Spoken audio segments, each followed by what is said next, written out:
Hello दोस्तों, आपका clearmath.youtube channel पे स्वागत है। आज हम क्लास 10th के 4th चैप्टर का 3rd लेक्चर देखने वाले हैं। 2 लेक्चर ऑलरेडी आप एंजॉय कर लिए होंगे। इस लेक्चर में हम देखने वाले हैं solution of a quadratic equation. क्या आप क्वाड्रेटिक पोलिनोमियल का जीरोज निकालना जानते थे? जानते हैं, क्योंकि आप पिछले क्लास में देख चुके हैं। चलिए थोड़ा सा इसको रिवाइज करते हैं 1 मिनट में और उसके बाद समझते हैं। 1 मिनट में नहीं लगेगा। 2x² प्लस या माइनस 3x प्लस 1 ले लीजिए। यदि x का वैल्यू 1 पुट करते हैं इसमें तो क्या हो जाता है 2 × 1 का स्क्वायर माइनस 3 × 1 प्लस में 1। यदि इसको सॉल्व करेंगे तो आंसर कितना आता है 0 आता है। हम क्या कह देते थे कि ये जो 1 है, x का वैल्यू 1 है, इसमें पुट करने पे 0 आ रहा है तो ये क्या हो गया 1 zeros ऑफ दिस पोलिनोमियल हो गया। क्योंकि ये क्वाड्रेटिक पोलिनोमियल है, इसका डिग्री क्या है 2 है, ये क्वाड्रेटिक पोलिनोमियल का जीरोज हो गया। ये हम ऑलरेडी 9th क्लास में भी देख चुके हैं, 10th क्लास में भी देख चुके हैं। ठीक है, अब हमको तो पता है कि यदि ये पोलिनोमियल है इक्वल टू 0 पुट कर देते वही क्या हो जाता है क्वाड्रेटिक इक्वेशन हमको मिल जाता है। तो लिख लीजिए 2x² minus 3x plus 1 equal to 0। ये क्या हो गया क्वाड्रेटिक इक्वेशन हो गया। ठीक है, यहाँ पर सेम चीज x इक्वल टू यदि 1 पुट करते हैं इसमें तो मेरा क्या होता है LHS 0 आ जाता है। RHS तो पहले से ही 0 है ही, यानी कि जिस वैल्यू के लिए मेरा जो ये इक्वेशन है, कौन सा इक्वेशन क्वाड्रेटिक इक्वेशन है, वो सेटिस्फाई करता है तो उसको क्या कहते हैं solution of that quadratic equation कहते हैं। यानी कि सॉल्यूशन यहाँ पर क्या हो गया x इक्वल टू 1 हो गया सॉल्यूशन, क्योंकि जब यहाँ पर हम 1 पुट करते हैं तो LHS इक्वल टू RHS हो जाता है। सिंपल सी बात हो गई। चलिए इसी को हम और भी अच्छे से समझेंगे। पहले कुछ फैक्ट्स को लिख लीजिए। क्या लिखते हैं in general a real number alpha, यहाँ पर अल्फा क्या है 1 है। Real number alpha is called a root of the quadratic equation. आपको पता होगा क्वाड्रेटिक इक्वेशन वर्ड का जब भी यूज करते हैं तो ये जो जीरोज होता है उसको क्या कहते हैं रूट्स कहते हैं।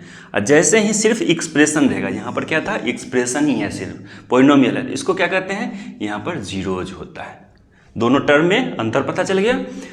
In general a real number alpha, यहाँ पर क्या है एक है alpha, is called a root of the quadratic equation ax² plus bx plus c, यानी कि ax² plus bx plus c यहाँ पर ये है इक्वल्स 0, a नॉट इक्वल्स 0 यानी कि 2, 0 तो नहीं है। चलिए आगे, इफ a अल्फा स्क्वायर, देखिए a अल्फा स्क्वायर यहाँ पर 2 × 1 का स्क्वायर, अल्फा 1 है यहाँ पर, a alpha square minus 3 × alpha plus में 1, a alpha square plus b alpha plus c equals 0, यानी कि x के जगह पे अल्फा पुट किए तो वैल्यू मेरा कितना आ गया 0 आ जाता है। देन क्या कहते हैं कि ये जो अल्फा है वो क्या है सॉल्यूशन है, रूट है किसका क्वाड्रेटिक इक्वेशन का। ठीक है, यही चीज यहाँ पर लिखा हुआ है।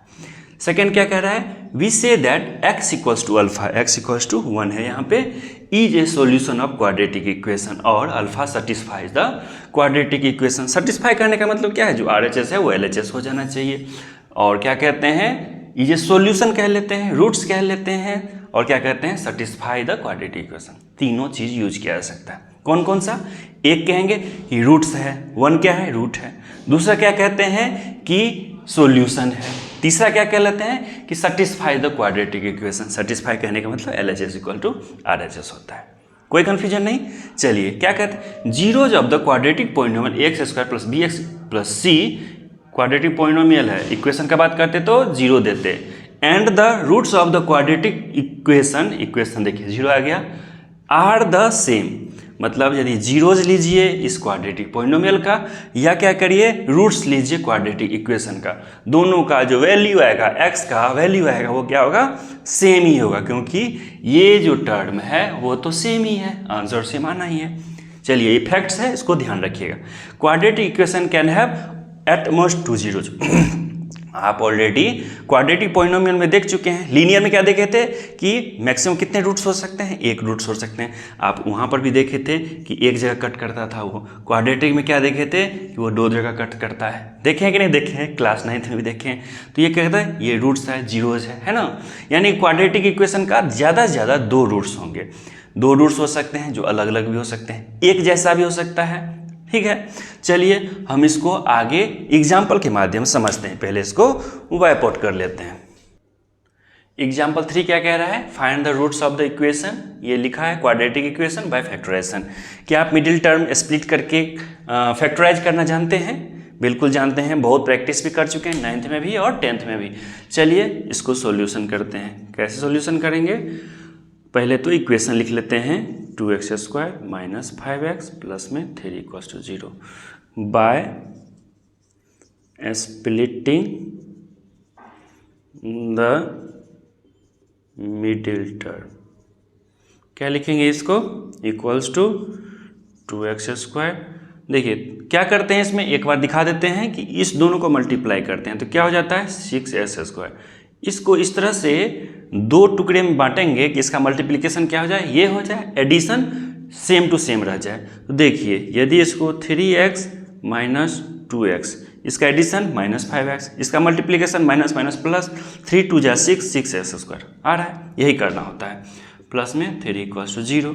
तो क्या करेंगे, यहाँ पर देखिए क्या है कॉमन, x है कॉमन, तो 2x - 3। यहाँ पर क्या है कॉमन, कुछ भी नहीं है तो -1, 2x - 3 = 0। यहाँ पर क्या लिख सकते हैं, 2x - 3 दोनों में है तो 2x - 3। बच क्या गया, x - 1 = 0। इसमें 0 कैसे फाइंड करेंगे, या तो ये वाला टर्म 0 हो जाए या दूसरा क्या हो जाएगा, ये वाला टर्म 0 हो जाए। तो क्या होगा, पूरा इक्वेशन 0 हो जाएगा। तो बस इसको चलिए फाइंड करते हैं। 2x - 3 = 0 जब हो रहा है तो x का वैल्यू क्या हो जाएगा, 3/2 हो जाएगा। पहला तो मेरा सॉल्यूशन आ गया, सॉल्यूशन क्या है या रूट्स क्या ही, पहला आ गया। सेकंड क्या हो जाएगा, पहला ये हो गया। सेकंड हो गया कि जब x - 1 0 होता है तो x का वैल्यू क्या आ गया, 1। तो दो रूट्स आ गया, क्या क्या, 3/2 और 1। यानी कि 3/2 यदि हम इसमें पुट करते हैं इसमें, तो मेरा क्या हो जाएगा, LHS = RHS हो जाएगा। RHS क्या है, 0 है, तो LHS ही मेरा 0 होगा। चलिए वेरीफाई करके देखते हैं, वेरिफिकेशन कर लेते हैं। हम किसी एक का कर लेते हैं, तो 2 मेरा सिंपल है तो 2 का करके देखते हैं। सेकेंड नंबर का, पुटिंग x = 1 इन इक्वेशन कौन सा, 2x² - 5x प्लस में 3 = 0। ठीक है, चलिए पुट करते हैं 2 × 1 का स्क्वायर - 5 × 1 प्लस में 3 = 0। तो 2 - 5 + 3 = 0, यानी कि 0 = 0 आ गया। वेरीफाई हो गया, सही हो गया। तो इसी तरह से हम वेरीफाई करते हैं। यदि बोलेगा कि वेरिफिकेशन भी करिए तो क्या करेंगे, बस पुट कर देंगे RHS = LHS। आना ही पड़ेगा उसको, क्योंकि सही तरीके से किए होंगे तो। ठीक है, चलिए इसी तरह से एग्जाम्पल 4 क्या कह रहा है, 6x² - x - 2 = 0 दिया हुआ है। सेम क्वेश्चन है, find the roots of the equation, ये बाय फैक्टराइजेशन। कैसे करेंगे, मिडिल टर्म को स्प्लिट करके करेंगे। इस दोनों का मल्टीप्लिकेशन कितना हो जाएगा, 12x² हो जाएगा। यहाँ पर क्या लिख सकते हैं इसको, 6x² माइनस में 4x, 4 3 जा 12 होता है, यहाँ पर प्लस रखना पड़ेगा तब तो ये माइनस हो जाएगा। ये दोनों क्या है, देखिए माइनस, यहाँ प्लस, तो ये भी माइनस में, ये दोनों का मल्टीप्लिकेशन भी माइनस में। ठीक है, -2 = 0। बहुत ही सिंपल, यदि आपको समझ में आ जाता है तो आप बिल्कुल आसान तरीके से कर सकते हैं। 1 × 3x - 2 = 0। क्या है, 3x - 2 कॉमन है तो 3x - 2, माइनस है तो माइनस, क्योंकि थोड़ा सा भी गलती पूरा क्वेश्चन गड़बड़। क्या हो जाएगा, ये तो क्या होगा, या तो ये 0 होगा या क्या होगा, ये 0 होगा। कोई एक 0 हो जाएगा तो क्या हो जाएगा, मेरा आंसर आ जाएगा, या दोनों 0 हो जाएगा तब भी आंसर आ जाएगा। तो 3x - 2 को 0 लेते हैं। ठीक है, तो क्या हो जाएगा, x का वैल्यू 2/3 हो जाएगा। जब 2x + 1 को 0 रखते हैं तो क्या हो जाएगा, इसका वैल्यू -1/2 हो जाता है। वेरिफिकेशन कैसे करेंगे, x के जगह पे 2/3 पुट करिए तब भी आंसर 0 आएगा, x का वैल्यू -1/2 पुट करिए तब भी आंसर 0 आएगा। ऐसे ही क्या है, एग्जाम्पल नंबर 4 किए हैं। 5 देखिए, 5 क्या है, 3x² - 2√6x प्लस में 2 दिया हुआ है। ठीक है, क्या करना होता है, दोनों का मल्टीप्लिकेशन कितना हो जाएगा, 6x² हो जाएगा। इसको किस तरह से मल्टीप्लाई करेंगे, √6 और √6 दोनों को प्लस में रखेंगे कि माइनस में रखेंगे, तब तो दोनों का एडिशन -2√6 आ पाएगा। दोनों का मल्टीप्लिकेशन इतना आ रहा है, बिल्कुल सही है। तो चलिए इसको क्या लिख सकते हैं 3x²। एक को हम पूरा अच्छे तरीके से बताएं, दूसरा को बताएं सॉल्यूशन कैसे होता है, ठीक है। तो थ्योरी आपको लिखते जाना है कि bye splitting the middle term, इसको इस टाइप से लिख रहे हैं √6x माइनस √6x प्लस में 2 = 0। इस दोनों में क्या है कॉमन, √3 है कॉमन, x भी है कॉमन, तो √3x माइनस में √2 हो गया, माइनस में √2 हो गया, यहाँ पर क्या है √3x माइनस में √2 हो गया। कुछ क्या है √3x माइनस √2 कॉमन है और बच क्या जाता है √3x ये और ये माइनस √2 = 0। या तो इसको 0 होना पड़ेगा या इसको 0 होना पड़ेगा। जब इसको 0 पुट करते हैं तो क्या आता है मेरा आंसर x = √2/√3 लिख सकते हैं। इसको और एक तरीके से कैसे लिख सकते हैं, पूरा रूट लीजिए 2/3 अंदर ही डाल दीजिए, ये भी लिख सकते हैं आप, ठीक है। या इसको 0 करेंगे तो कितना हो जाएगा √3x माइनस √2 = 0, x = √2/√3 हो गया। या x को पूरा 2/3, देखिए दोनों सेम आ गया, आ सकता है कोई दिक्कत नहीं। अब हम देखते हैं कि एग्जाम्पल 6 में क्या है कि जो आप 4.1 यानी कि इंट्रोडक्शन में एक क्वेश्चन देखे थे, क्या था, एक प्रेयर हॉल था जो क्या था रेक्टेंगुलर साइज का था। इसका एरिया कितना था 300 मीटर² था। इसका जो लेंथ था वो विड्थ का 2 टाइम्स +1 था, ठीक है। ये भी मीटर में, ये भी मीटर में, तो ये भी मीटर में, ठीक है। हम क्या किए थे, इसका क्वाड्रेटिक इक्वेशन फॉर्म कर लिए थे। कैसे होगा क्वाड्रेटिक इक्वेशन, हमको पता है एरिया ऑफ रेक्टेंगल क्या होता है, लेंथ इंटू ब्रेथ होता है। तो क्या हो जाएगा length into breadth 2x + 1 into x, ये भी मीटर में, ये भी मीटर में, इक्वल्स टू क्या हो जाएगा, हमको पता है एरिया 300 मीटर², मीटर से मीटर हटाते जाइए, क्या हो जाता है 2x² प्लस में x माइनस 300 = 0।